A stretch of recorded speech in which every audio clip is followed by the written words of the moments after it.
Good morning, everyone. So this will be my last video of the season, and I'm going to thank you all. If you're watching this, then you are indeed an intrepid supporter, and I appreciate your sticking with me, even though I haven't been hiking for the last few weeks. Today, I'm going to talk a little bit about what I did for food, since I had an approach that was a little different than some other folks. But first, just an update. I'm still having some pain in the areas of my stress fractures. I'm doing physical therapy. I'm taking it easy, and overall improving. But it's a process, and it takes time. And fortunately, these things heal with the right care and treatment. So I'm plugging away. My hope is that what's going to happen is that I'll be able to get back and do some ongoing hikes locally on the AT in Massachusetts and maybe Connecticut.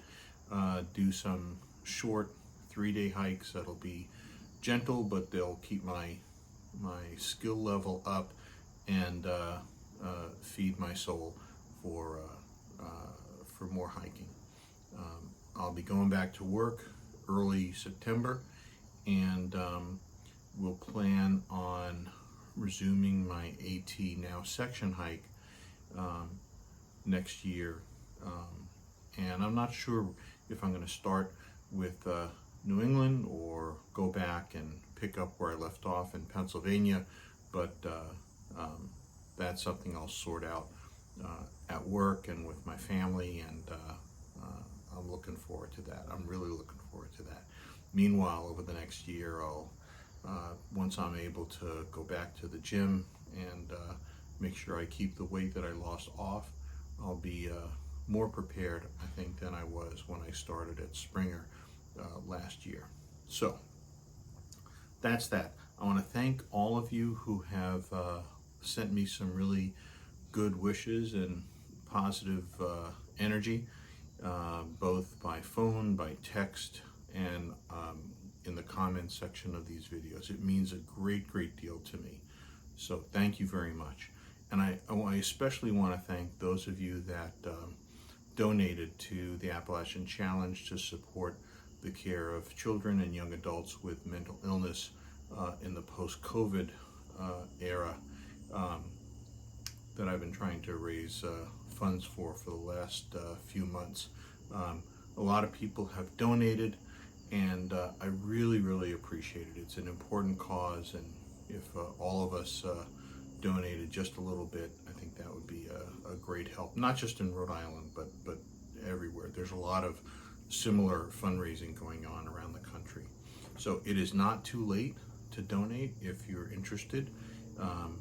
The link, as always, is below in the notes for this video.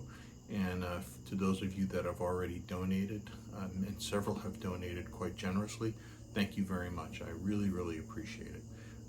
To those of you that have not yet, totally understand this is still an economically challenging time, but anything that you can donate would be most appreciated and helpful. So, with that said, let me tell you a little bit about food. So the AT is unique in the long trail system in that probably every 3 to 5 days you're going to find a place to resupply. And so you don't have to carry a lot of food. Most of us will carry 3 to 5 days worth of food. Some folks carry a little extra, and actually most of us carry way too much than we need. You know, food and water are the two major contributors to the weight of your pack. Water especially, but food certainly. You know, the rule of thumb is 1.5 pounds of food per day, so that can add up pretty quickly. And if you want to keep your pack weight under 25-30 pounds, you can see where your choices for food and the amount of food that you carry can add up. In addition to weight, you have to be sure to carry enough calories. Um, Male hikers tend to lose a fair amount of weight during an AT through hike, more so than female hikers. Um, it's really hard to carry enough calories to satisfy your caloric needs, especially when you're pushing out big miles. You know, if you're doing 6 to 10 miles, then that's okay, but um, once you get up above 10 to 15 to 20 miles a day, you're burning a lot of calories. And it's hard to carry uh, enough food to give you more than, say, 4,000 calories a day, for example, which is insufficient for those busy hiking days. Remember, it's not just the number of miles you do, but the fact that you're carrying a backpack and often heading up and doing some strenuous ascents. So, and all the food also takes up volume. You know, all the food that I carried had to fit in my beer can, and it's a fairly good sized beer can, just shy of 700 cubic inches, and that's enough for not only food for 5-6 days, but also the associated food prep paraphernalia like spoons, pots, cup, stove, things like that. So when you're figuring out your food strategy, you got to figure out the number of calories, the frequency of resupply, the volume, where that's going to go in your pack. Most people carry food bags in their pack, and so you're going to have to figure out the volume. But again, 3 to 5 days worth of food is what most of us carry. And ideally, you plan it so that you're walking into town for a resupply with an empty food bag, which means you've planned accordingly. You know, most of us will carry a little bit extra just in case we have a longer time between point A and point B. So we want to carry a little bit because being hungry when you have a lot of miles to cover is not fun. Another factor to consider is how you're going to get that food. The great majority of people on the trail resupply in towns. There's convenience stores, there's supermarkets, there's Walmart, Dollar General, things like that. Those places have great selection of food for hikers and are ubiquitous along the trail. And so when I say 3 to 5 days between resupply, it's with the idea that you're going to have access to some of those stores. A lot of folks also will choose to resupply by having boxes mailed to them from home or from friends. I would say that's less common. I didn't meet anyone who resupplied exclusively by resupply boxes mailed to them. It's logistically it's challenging. It's totally doable. I did a sort of a hybrid. But logistically, it's challenging because you have to make sure that you give instructions to the folks at home where to mail something. You have to make sure you give those instructions in a timely manner, and then you have to make it your business to get to those places in time to retrieve your package. If you go to a post office and you're going to pick up a package, if you don't get there before the post office closes, then you're going to have to spend the night or backtrack until you get that package when the post office opens again. So there's a lot of logistical considerations for retrieving resupply boxes.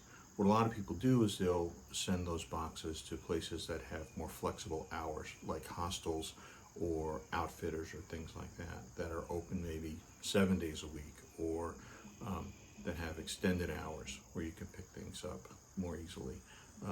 That's an important thing to do research on ahead of time. What I did was I did a combination. So my wife Kay and I and our friend Pam, we produced a fair number of meals in order for, I would say, about 40% of my meals on the trail came from resupply boxes that were sent from home. that took a lot of work. We spent them, I left in March, and we spent February and March doing a lot of food preparation, packaging, etc. We used a website called backcountryfoodie.com, which has tons of recipes. And one of the big things that people complain about on the trail with resupplying from town is the monotony of the food. People grow to hate oatmeal, for example, or honey buns or Pop-Tarts over a period of time. And so one benefit of having food from home is that you can really anticipate and prepare a variety of different meals, so you don't get sick of any one particular meal. Backcountryfoodie.com has tons of recipes, and they're all fairly lightweight. When you think about the space they take up, the calories that they have, their calorie per ounce ratio is outstanding. And what that means is you're going to be able to get more calories for overall less weight in your pack. So we used recipes from backcountryfoodie.com, and I think it's well worth it. The person who runs it, Erin Owens Mayhew, is a dietitian who does long distance hiking, and so she really caters to that niche and that need, and I found that really helpful. Some of the recipes are a little bit involved, but when you're on the trail, it's pretty much easy to prep, and the variety is outstanding.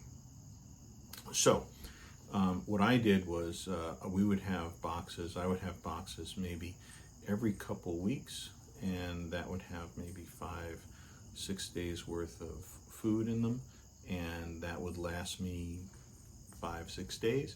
And when I ran out, I would resupply in town. So I did about 40% resupply boxes, and the rest of the time resupplying in town. And we'll get into that a little bit later. So what did other people do? Going in order of complexity, the most complicated food prep process is to actually cook on the trail. And I only know of one person that did this, and that was Solo, who I hiked with and camped with a little bit. And he would bring food from a town. He would make pancakes. He would saute onions. He had a frying pan with him. His cooking was outstanding, and I can't imagine what all that material weighed, but certainly for anything that you're going to bring fresh, the first day or two after a town is when most of us had some fresh food and fruit and vegetables that we used as part of our meals. But Solo also carried a fishing rod and caught some fish and cooked them as well. So he had the most, I think, involved cooking process, but also I think had the ability to make some outstanding meals. Another food process that was a little more common, but still not that common, is folks eating dry food only. And by dry food, I mean things you didn't have to cook or add water to. So, for example, tortillas and peanut butter, that kind of stuff. Honey buns, Pop-Tarts, things that are processed, prepackaged, and that you're able to eat without adding water to. And that has an advantage of not using up your water, but the disadvantage is that it's pretty limiting in terms of your options, and I think because of that, it's not a very common food process that people adhere to. A lot of trail mix, a lot of tortillas, a lot of peanut butter.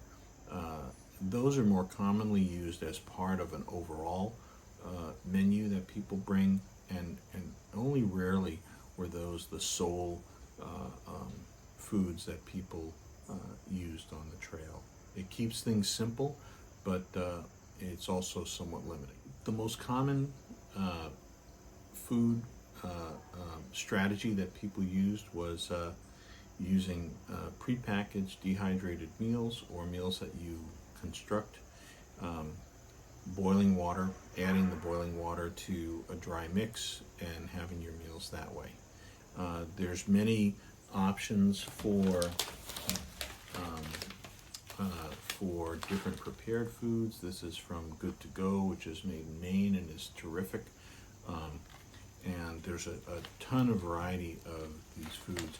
One strategy that a friend of mine, Cough Drop and Dragonfly, what they did is they hung on to these bags and reused them. So for example, you might have this chicken gumbo one night, rinse out the bag, hold on to it, and then the following night have a town resupply of ramen noodles that you open up the package and use this bag as the vessel in which to put the noodles, and then add some boiling water.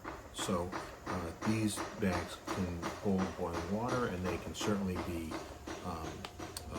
reused. The majority of people for their stoves used these small butane canisters and small canister stoves like the MSR Pocket Rocket. This is now, I think, even a little bit. You see how tiny this is? The ones that I've seen many that are even smaller and lighter than this. And you can boil a pint or a quart of water in a matter of a couple minutes. And so it's very, very handy. You have to always make sure when you resupply that you have enough fuel. These stoves are very reliable. They're simple to operate. And I would say that is the majority. Those are the majority of stoves that I saw on the trail. So the idea is you boil water. You're not cooking per se, and you're just adding the boiled water to either a pot or a bag to soak your food in. You wait 15 minutes or so. No one waited 15 minutes because by the time you're cooking, you're starving, and so things tended to be a little crunchy.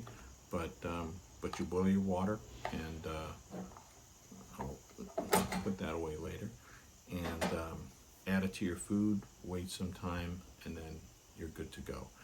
The other advantage is hot beverages. So on a cold morning in Georgia in March, starting the day with a hot cup of coffee, or ending the day with a hot cup of hot chocolate, for example, is outstanding. One evening it was pouring, it was cold, and Gandalf came up to me and said, "Listen, I have some extra hot chocolate. Are you interested?" And I said, "Absolutely." And it really made me realize how much I was missing by not having a stove, because I used the last system that I'll talk about is cold soaking. I didn't bring a stove, and therefore I didn't have any hot food on the way, but I also didn't just limit myself to dry food.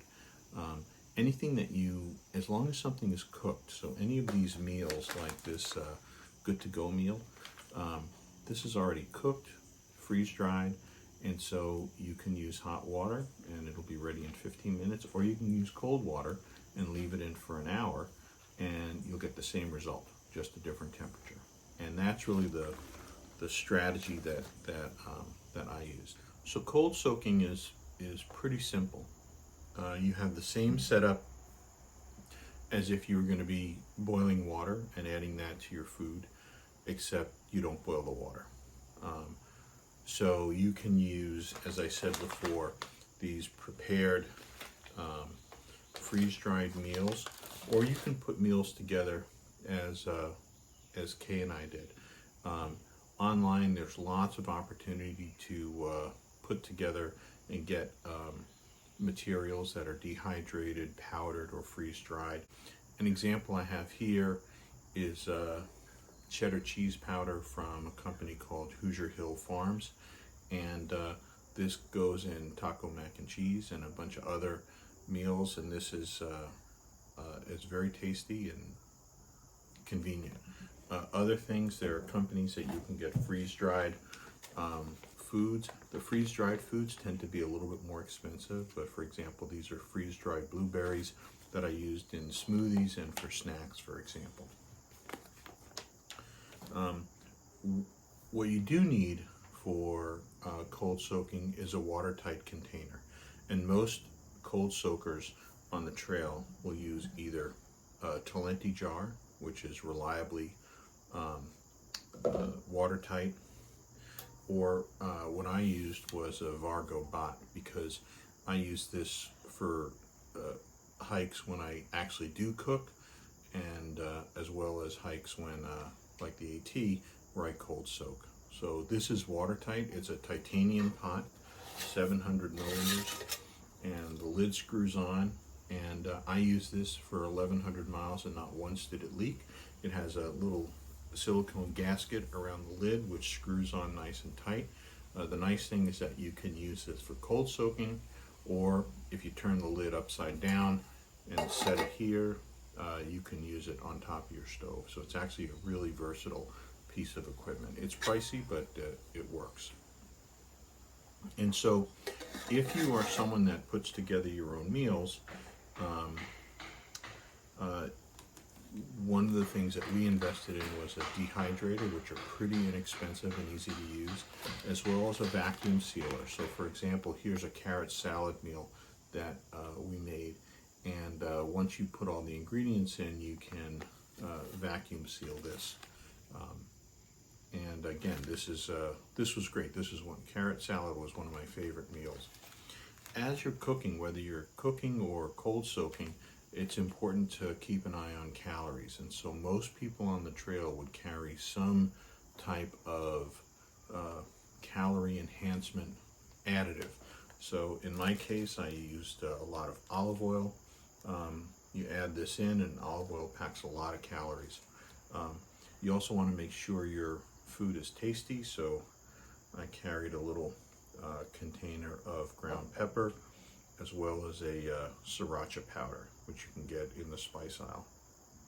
So those also, and you know, sriracha powder is lighter than carrying sriracha sauce because that has water in it. And so the cold soak preparation is pretty simple.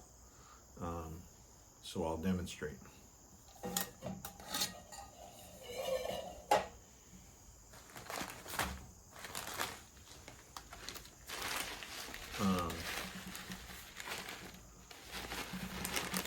So this meal is tomato basil orzo. Orzo being a type of pasta, it is one of the most reliable rehydrating foods that I had. We would cook the orzo ahead of time and then put it in the dehydrator so that all it had to do is rehydrate and it's already cooked. In this case, where there's any sort of cheese or additive involved, we put a separate packet in. And so you rehydrate the other dry ingredients first, put it in my pot. Each of these meals that I'm demonstrating takes about 5 to 8 ounces of water. So it doesn't really take that much water. This is not tonic water, this is just, on the trail, this would be a smart water bottle. So I stopped measuring. I just put in enough water to cover what's in there. Screw this in. And let's say I have this for lunch. What I would do is I would have breakfast, clean up after breakfast, and then add in the ingredients for my lunch, add the water in, screw it, and then this would go in my, I'd shake it around a little bit, make sure everything gets hydrated, and then it would go into my bear can, and I would hike with it from breakfast till I was ready to stop for lunch. By the time I stopped for lunch, it was hydrated and ready. You can also make things to drink in the Talenti jar.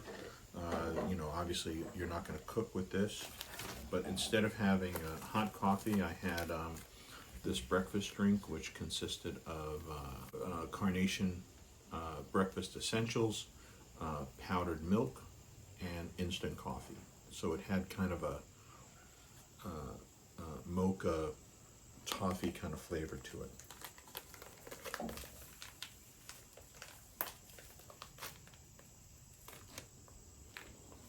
Pretty easy. Once you break the seal, everything falls to the bottom. Now this is all instant, so you don't really have to wait for this. You mix it up, you usually let it wait for a minute or so. Pour in as much water as you want because this is going to be a drink.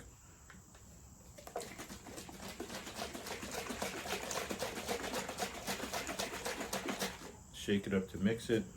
Looks like everything has been mixed. Then I would let this start set for a minute or so. The other food that I'll demonstrate is this carrot salad, which I love. This is a common thing for lunch. It's carrot, nuts, some raisins, cranberries, and you know, this by itself doesn't have a lot of calories, but because it's a salad, when it's ready, I'll make some. I'll add some olive oil. So that's my food preparation: carrot salad, this toffee mocha coffee that's ready, and the tomato basil orzo, which is still has to have this and a little olive oil added when it's ready. So I'm going to let these sit. This I'm going to drink for a little bit, and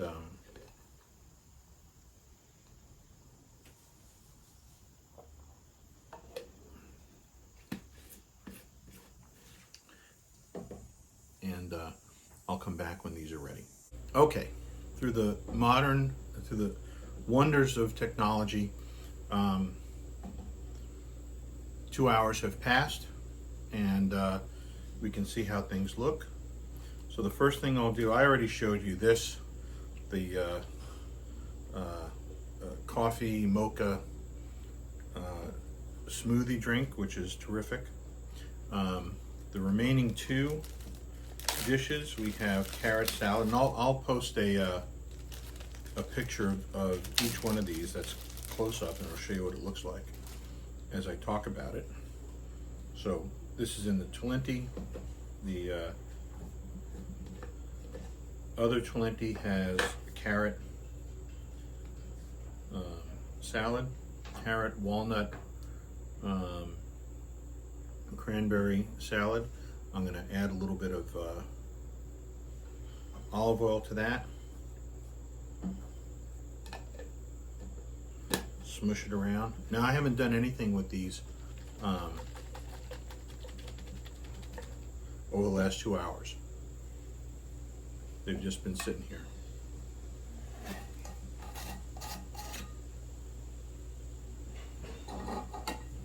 Now for this one, the orzo, I put in some water. Orzo is nice because it absorbs a lot of water.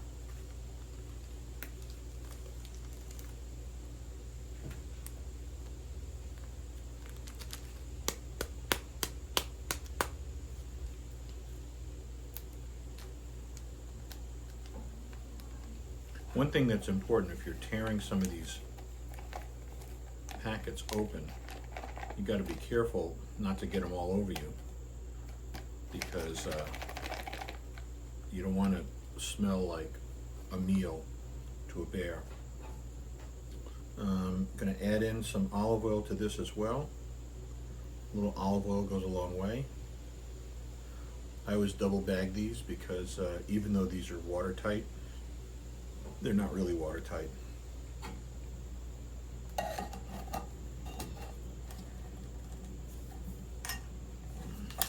This is watertight.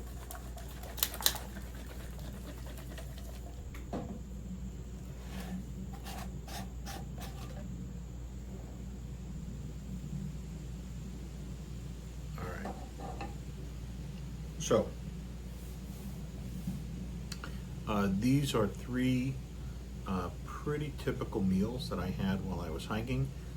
They didn't involve using the stove. They were pretty easy to make and pretty easy to clean up after. You can do the same thing with a package of ramen noodles that you get from a convenience store. Crumble them up, put them in the bot. Add a foil packet of chicken or tuna,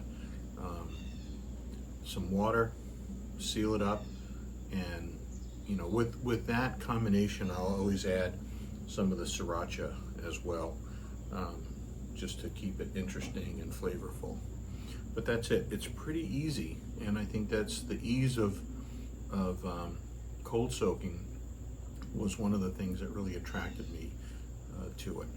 So that's all I got. That's the extent of this video, and I have some pictures that are either went up already or are going to be included in a little bit.